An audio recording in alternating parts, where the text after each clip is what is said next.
Muy bien, queridos hermanos, como acabo de decir, vamos al Evangelio de Lucas, al capítulo 17, y desde el versículo 22 vamos a intentar terminar este capítulo esta mañana, porque además es un tema realmente importante, apasionante, dentro de una cierta medida está lleno de misterio, de cosas no reveladas completamente, pero sí que es el anuncio que se nos hace en este pasaje de algo que ha de suceder en algún momento indeterminado, y es el retorno del Señor Jesucristo y también, por supuesto, el juicio de Dios final.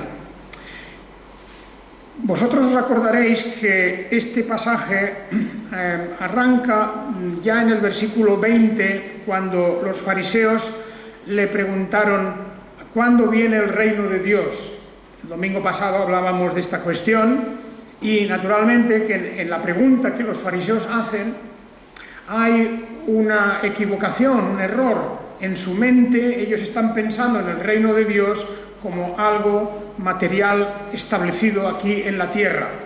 Por ejemplo, la independencia plena de Israel en aquel tiempo y el que haya por fin un rey auténticamente israelita, cosa que en aquel momento ellos no tenían, estaban bajo el dominio por un lado de Roma y por otra parte el rey que les gobernaba en cierta manera, de una manera, digamos, muy limitada, era Herodes, este no era plenamente un israelita.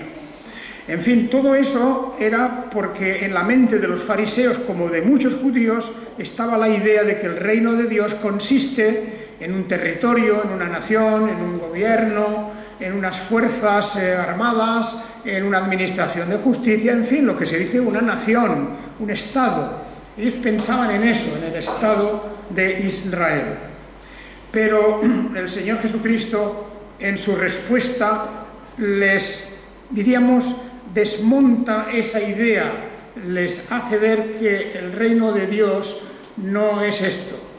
En la lengua griega, por lo menos, no exactamente en la lengua que ellos estaban hablando, pero en la lengua griega sí que hay en los evangelios, en esto tenemos una cuestión importante que la he resaltado ya, y es que la palabra reino y reinado es la misma palabra, basileia. Quiere decir que no se refiere a un reino material, sino a la autoridad que el rey tiene sobre sus súbditos, sobre los ciudadanos. En aquel tiempo eran súbditos. La autoridad, el gobierno de Dios sobre las personas. Es decir, que el Señor Jesucristo les dice en la respuesta, les decían, veíamos el domingo pasado, el reino de Dios no viene con advertencia, es decir, no se va a notar que se inaugura ahora o dentro de un mes o dentro de un año. El reino de Dios no consiste en algo material, mira, está aquí, está allí. Dice, porque aquí el reino de Dios está en medio de vosotros, o también decíamos, otra posible traducción, está en vosotros. Porque el Señor Jesucristo está hablando, en este pasaje en concreto, está hablando del gobierno y la autoridad de Dios en nosotros. Nosotros somos los ciudadanos del reino de los cielos. ¿Os acordáis como el apóstol Pablo también habla de esta ciudadanía? Nuestra ciudadanía está en los cielos, de donde ha de venir el Señor Jesucristo. Esta es una cuestión vital e importantísima, porque hace que miremos con los ojos del Espíritu todas las cosas referentes al futuro. En el momento en que uno piensa, por ejemplo, que el reino de Dios es la propia Iglesia, ahí se comete una equivocación importante. La Iglesia es solamente un aspecto del reino de Dios siempre y cuando sus miembros sean fieles a la autoridad de Dios. la Iglesia no es el reino material de Dios, no son las congregaciones, los templos, los miembros en su aspecto físico material, no son sus instalaciones, no son sus actividades, todo eso no es el reino propiamente de Dios. El reino de Dios somos los creyentes que realmente se someten a la autoridad del soberano Señor. Y los que constituimos este pueblo, un pueblo de personas obedientes a la autoridad de Dios, estos somos el reino de Dios. Está en nosotros. Es un reino, es un dominio de Dios sobre nosotros. Es una autoridad que nosotros aceptamos, acatamos, que obedecemos sus mandamientos. Y en ese aspecto, en ese sentido, verdaderamente es el reino de los cielos. Bueno, esto es lo que la respuesta del Señor a los fariseos. Pero he aquí que viene en el versículo 22 en adelante, que el Señor ya se dirige a los discípulos. De manera que cortamos aquí, por una parte, el diálogo con los fariseos, y el Señor ahora se vuelve, tal vez en el mismo día, en el mismo momento, no sabemos en qué, entonces dijo a los discípulos, o sea, a continuación posiblemente se dirige a los discípulos, y les habla de el anhelo que tendremos por ver uno de los días del Hijo del Hombre. Dice, y no lo veréis. Y os dirán, helo aquí, helo allá, no vayáis ni sigáis en pos. Aviso, un aviso.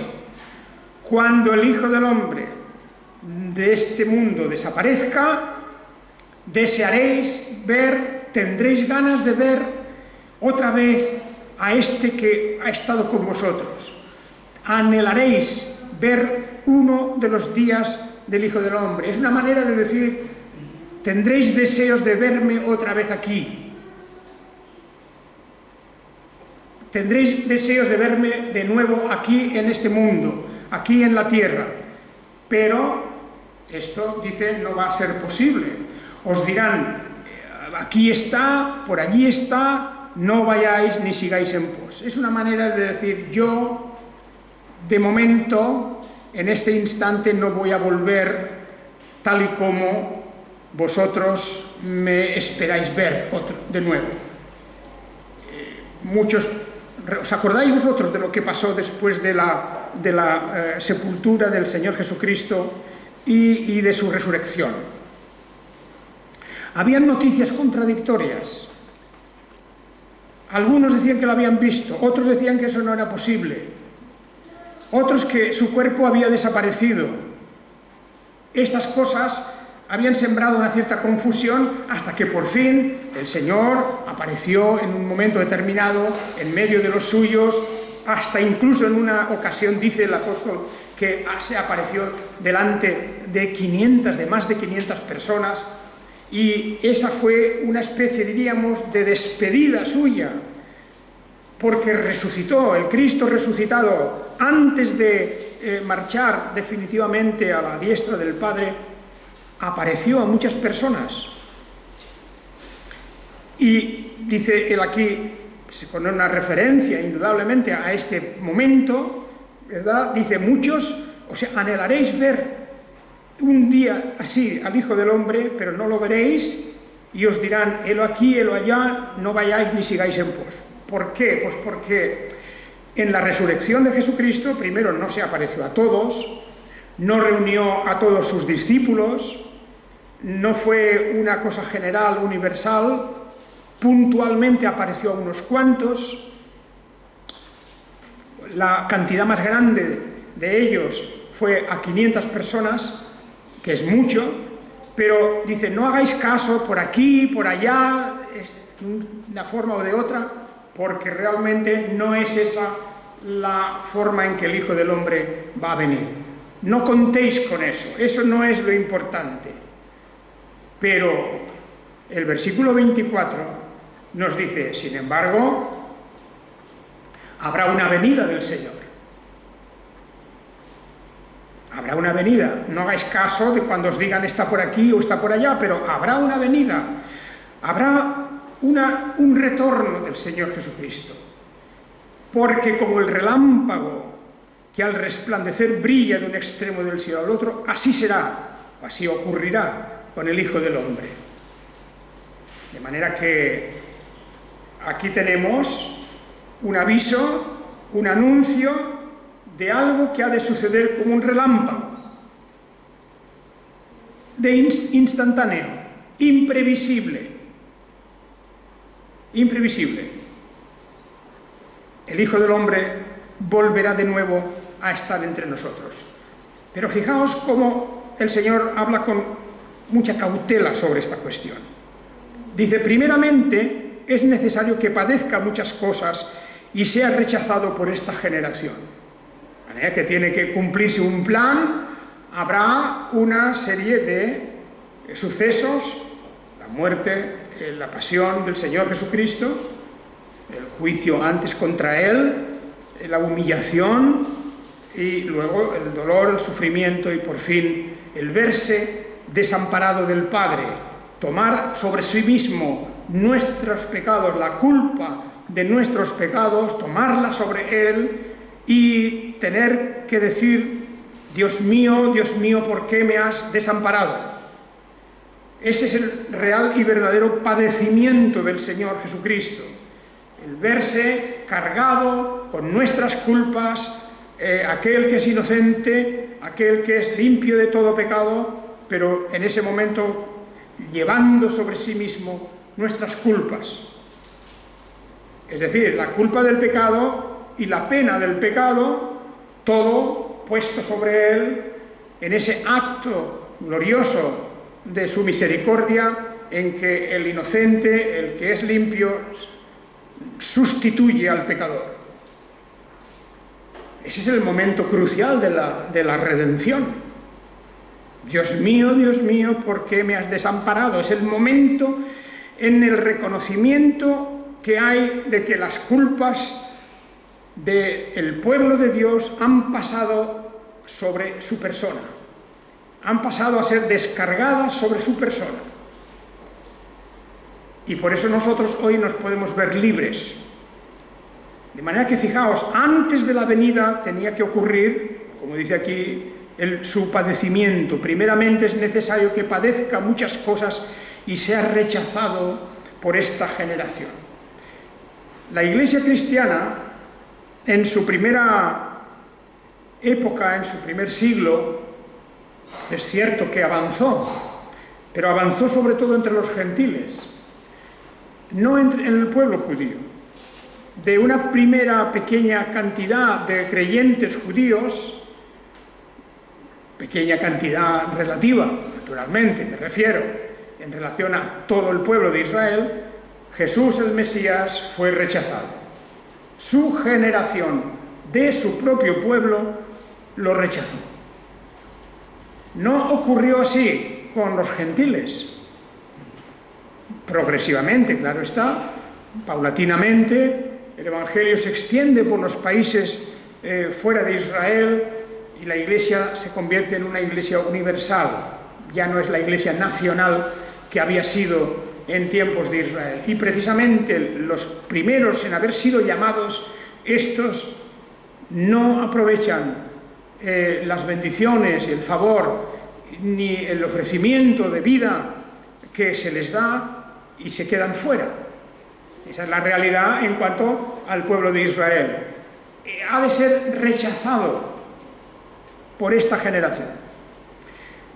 Podríamos decir algo también sobre el rechazo a Jesucristo en nuestra generación, en nuestro tiempo.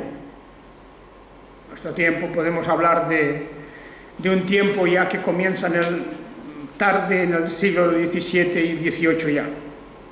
Después de la gran bendición que fue la Reforma, vemos que, desgraciadamente, un siglo más tarde, un siglo y medio más tarde, las cosas empiezan a torcerse. El siglo XVIII, llamado el siglo de las luces, y el XIX, y luego el XX, etcétera, todos estos han sido siglos en donde la fe va disminuyendo y el rechazo a la fe cristiana se hace muy grande. Al tiempo que vivimos, hemos de mirar las cosas globalmente, claro. Hemos de mirar las cosas en conjunto. El reino de Dios no es una iglesia local o una capilla local, eso no es. El reino en el sentido de su iglesia universal, eso es algo mucho más extenso. Y la actitud del ser humano es de rechazo. Esa es la pauta. Eso es lo que vemos normalmente. Le rechazan. Jesús es rechazado, humillado una vez más.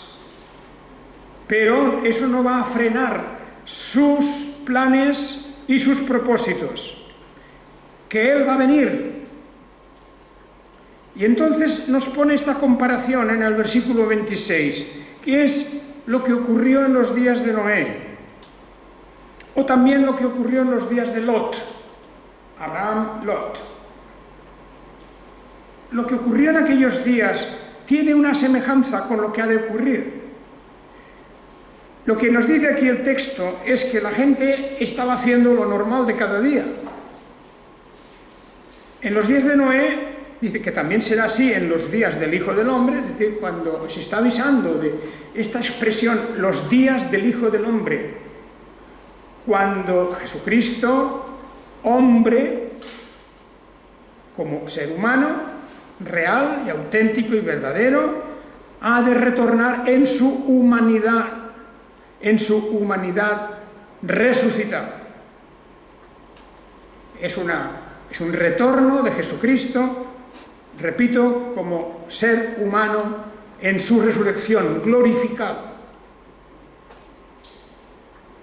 Y ese retorno suyo, naturalmente, y entre paréntesis añado, con todos los atributos de su divinidad, por supuesto. Pero aquello que ha de aparecer delante de la humanidad será un ser humano, real, como aquel que estuvo aquí, que era un ser humano auténtico y real, que murió y que resucitó y que fue ascendido y glorificado, con todos esos atributos majestuosos de la divinidad. Pero vendrá, y cuando venga, ocurrirá lo que sucede en los días de Noé. La gente hacía su vida normal, y lo que habla aquí, lo que dice, pues es lo que hace la gente normalmente, todo normal. Comían, bebían, se casaban, se daban en casamiento, es decir, toda la vida normal de la gente, pues trabajaban, hacían lo que fuera. Pero llega el momento en cuanto el día en que Dios designó, vino el diluvio y los destruyó a todos. Este es uno de los ejercicios de la soberanía de Dios, que siendo como es el creador, igual que ha creado, deshace lo que ha creado. Y toda esta gente de la generación de Noé fue arrasada por ese diluvio, y sabemos que aquello fue una especie de nuevo comienzo, un nuevo comienzo, no perfecto, porque ya desde Adán y el pecado de Adán, el mal también estaba en la tierra. Pero esta realidad, sobre todo el aviso, fijaos que esto es importante. Por un lado, es un relámpago, pero antes de que el relámpago se descargue sobre la tierra, antes de que eso ocurra, han habido avisos. Dios ha avisado. En los tiempos de Noé, el propio Noé, en ejercicio de la fe, por la fe, hizo Noé lo que hizo, y su generación no hizo ningún caso, y continuó la vida normal. Como hoy también la vida continúa con todos los planes, con todas las cosas que hay, Bien, todo eso es normal, está muy bien, no pasa nada. Pero hay muchos que no cuentan jamás, no llegan a pensar nunca que esto va a tener un fin.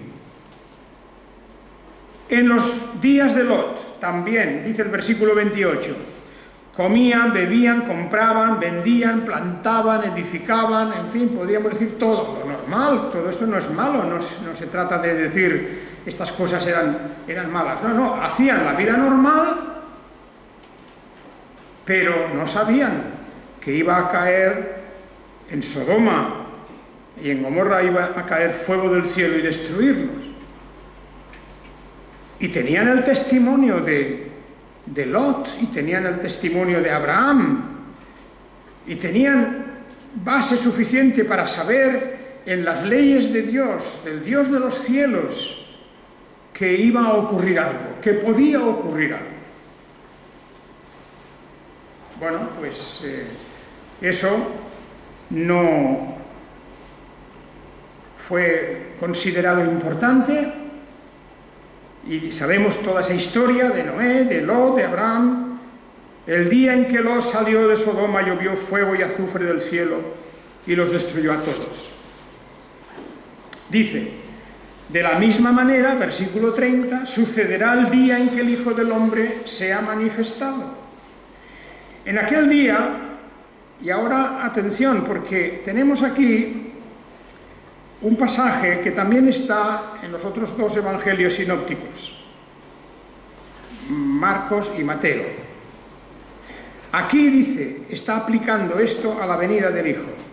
En aquel día el que esté en la azotea y sus bienes en la casa no baje a tomarlos, y el que en el campo igualmente no se vuelva a lo que dejó atrás. Recordad la mujer de Lot. Todo el que procure preservar su vida la perderá, y todo el que la pierda la salvará. Ahora, digamos estos versículos un momento. ¿Qué va a ocurrir? Aquí se está hablando, y estamos hablando del fin, del retorno del Hijo del Hombre, de lo que luego ha de venir, del juicio, de todas estas cosas. Pero en los otros evangelios, estas mismas ideas están aplicadas a la destrucción de Jerusalén. La destrucción de Jerusalén. Es una profecía sobre la destrucción de Jerusalén. En aquellos evangelios, en Mateo y Marcos, se está enfocando a esa destrucción de Jerusalén como una especie de símbolo y de anticipo de lo que ha de ocurrir al fin del mundo. Y más o menos se está diciendo lo mismo. Viene muy parecido, digamos, unas expresiones muy parecidas sobre lo que ocurrirá cuando Jerusalén sería destruida. Para eso faltaban pues apenas 40 años más tarde de lo que el Señor habló estas palabras. Jerusalén fue destruida, una cosa terrible, donde hubo muertes, donde fue una venganza por la rebelión que habían los judíos organizado, y así, de esa manera, Jerusalén sufrió la destrucción que venía, en el fondo venía del propio Señor, porque aquella generación era la misma que había rechazado al Mesías. Pero aquí, en este Evangelio de Lucas, se toma esa misma idea y se está pasando un poco más allá, no a la destrucción de Jerusalén, sino al fin de este mundo. Cuando venga, y vendrá en forma de grandes cataclismos. Hoy estábamos hablando en el estudio del libro Apocalipsis de estos sucesos. Apocalipsis capítulo 16 sobre todo. Apocalipsis, ya el final, las últimas plagas, los últimos juicios de Dios sobre la tierra, las 7 copas de la ira de Dios que los ángeles van derramando uno tras otro sobre la tierra, donde ocurren toda clase de fenómenos horrorosos. Tenemos un anticipo en estas cosas que ocurren estos días. Nos damos cuenta, porque a veces uno piensa, bueno, qué exageraciones, ¿Cómo es posible que en la Tierra ocurran estas cosas, que esas contaminaciones que se hablan o esas destrucciones? Pues no nos damos cuenta de, por ejemplo, con lo que ha ocurrido ahora en estos días, antes de ayer en Japón mismo. No nos damos cuenta de las fuerzas enormes que hay debajo de nuestros pies, que son tan enormes que puede saltar todo por los aires en el momento en que eso tenga que ser, que Dios solamente sabe y conoce. De manera que cuando alguien habla de exageración, cuando leemos Apocalipsis y habla de los mares divididos y habla de los hundimientos y de catástrofes y de etcétera, todas estas cosas, pues es porque no las hemos visto nunca de cerca e incluso diríamos en pequeña escala. Las fuerzas que hay en la naturaleza dominadas y guiadas por Dios son tremendas. Y este mundo en el que vivimos, del que nos creemos dueños, pensamos que somos los dueños, no tenemos sobre él ninguna posibilidad de controlarlo. Ninguna posibilidad. De manera que cuando venga ese fin, todas esas fuerzas de la naturaleza y todas las demás cosas que estén en la mente de Dios han de ocurrir. Y por eso avisa: el que procure preservar su vida la perderá, y todo el que la pierda la salvará. ¿Esto a qué se refiere? No ya al mismo momento del juicio o de la destrucción que hubiera, no. Se refiere a nuestra vida en general. Hay personas que piensan que dedicarse a las cosas de Dios o tener interés en las cosas de Dios o ponerse al servicio en alguna manera de Dios, que eso, piensan muchos que eso es como perder el tiempo. Y hay gente que piensa, no, mi vida es para mí, y la vivo yo para mí y para mis cosas, y lo que me interesa. Y esa actitud de egoísmo y de no darse y entregarse verdaderamente a las cosas de Dios, eso es una manera de que al final esta persona que se piensa que está guardando su vida, la perderá. Yo me acuerdo, no hace mucho tiempo le hablé a una persona y le dije, porque la veía, digamos, como que era una persona que era miembro de una iglesia, y la veía pues más bien, ¿cómo diría yo?, apagada, tal vez apagada, o la veía un poco, incluso con una cierta resistencia, y me fui a esa persona y le dije, oye, porque era una persona que llevaba muchos años como miembro de una iglesia. Y le dije, oye, ¿cómo es que estás así? Tú eres una columna de la iglesia de Dios. Y dice, no, es que yo no quiero ser ni columna ni nada. Como diciendo, yo simplemente un miembro, vengo aquí, escucho, o voy allá, escucho, y se acabó. Como diciendo, lo mínimo posible, lo mínimo. Esa manera de entender nuestra relación con Dios, y hay gentes en las iglesias que piensan así, lo mínimo, escucho y bueno, cumplo, digamos, un poco la actitud, ya sabéis, de muchos y muchos en otras iglesias, en la iglesia católica por supuesto, hay muchas así. Pero eso es una manera de el que procura, dice, preservar su vida, no solo ya de la destrucción del momento cuando ocurra, sino que en general puede haber muchos, y los hay en las iglesias, que dicen, bueno, mi vida es mía y yo la vivo como quiero y no tiene que decirme nadie nada. Bueno, no le digamos nada, pero que sepa que la perderá. La perderá. El que quiere y procura preservar su vida, reservarla para sí mismo, y no quiere en absoluto compartir, participar, no quiere nada que se refiera a un compromiso, a una cierta entrega a las cosas de Dios, aunque sean las más sencillas, A nadie se le va a pedir que haga lo que no esté llamado a hacer. Pero la actitud de rechazar una persona que ha sido una columna en la iglesia y que le dice a uno, no, es que yo no quiero ser ni columna ni nada. Bueno, pues todos nosotros hemos de ser columnas, porque hemos de sostener toda esa obra de Dios entre todos. Porque es que si o no, la vida se pierde. Y por el contrario, todo el que la pierde en el sentido de que renuncia a su propio egoísmo, a su propia planificación de la vida, planificación egoísta de la vida, naturalmente, si uno quiere seguir ese camino, la pierde, pero si uno renuncia a esa actitud, la salvará. Es importante esto, porque estamos hablando del juicio de Dios.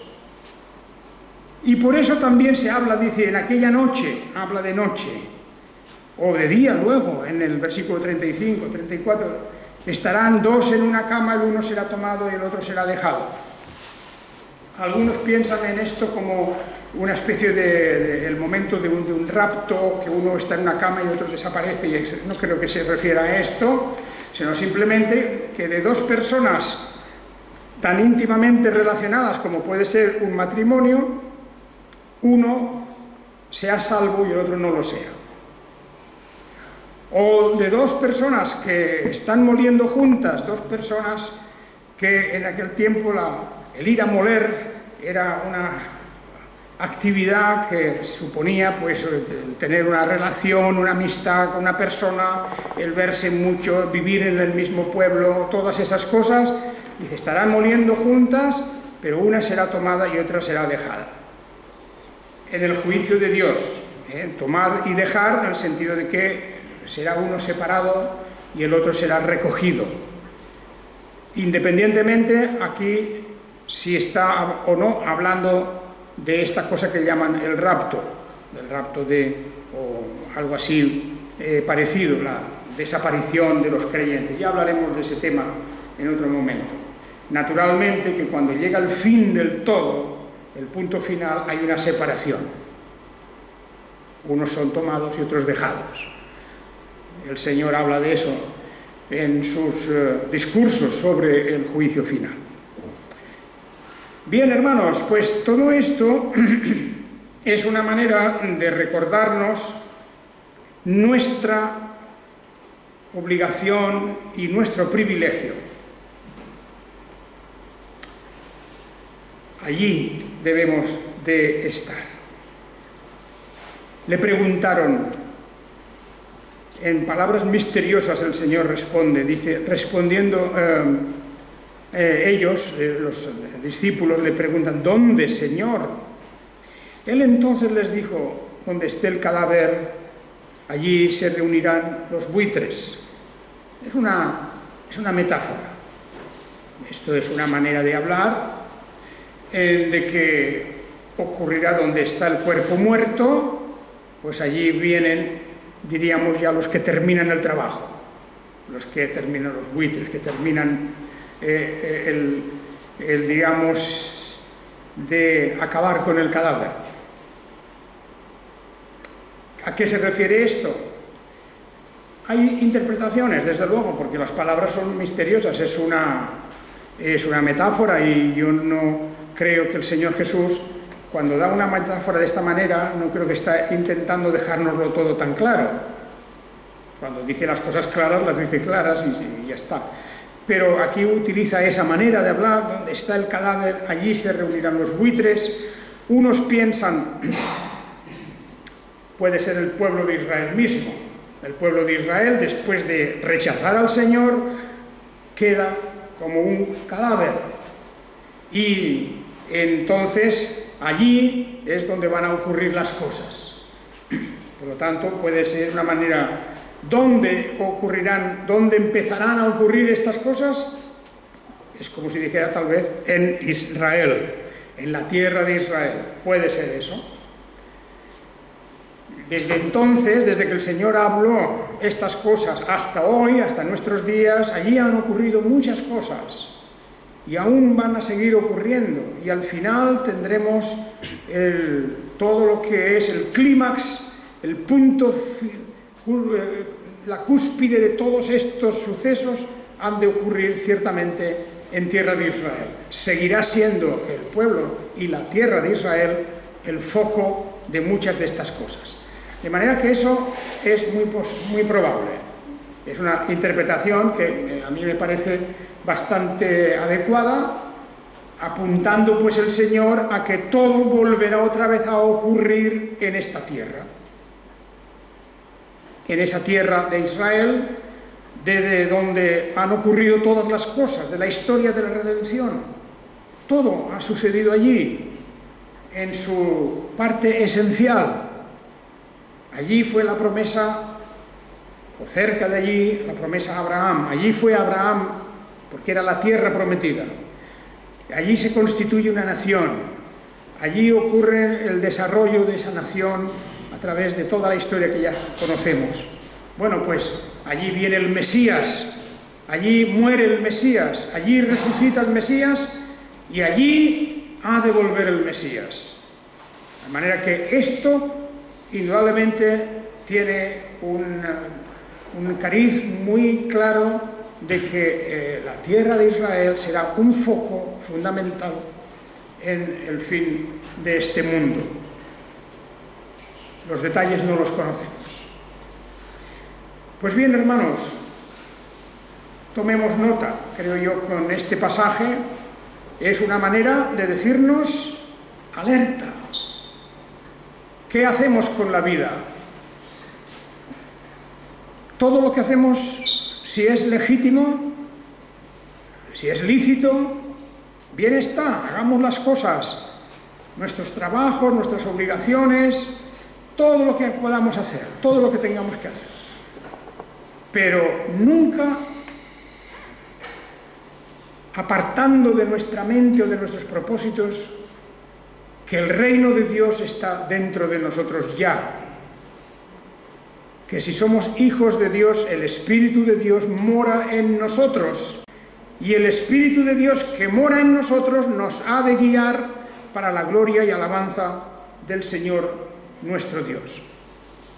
Por eso, vigilemos siempre, porque el día del Señor siempre está cerca. Siempre está cerca. Y pidamos a Él que mantenga nuestra fe, nuestro amor, nuestra humildad, que mantenga nuestro deseo de servirle, de ser columnas en su iglesia, columnas en su iglesia. Todos nosotros lo somos, y que entre todos sostengamos este testimonio al mundo entero de que el Señor ha de venir a juzgar. Que el Señor os bendiga a todos. Amén.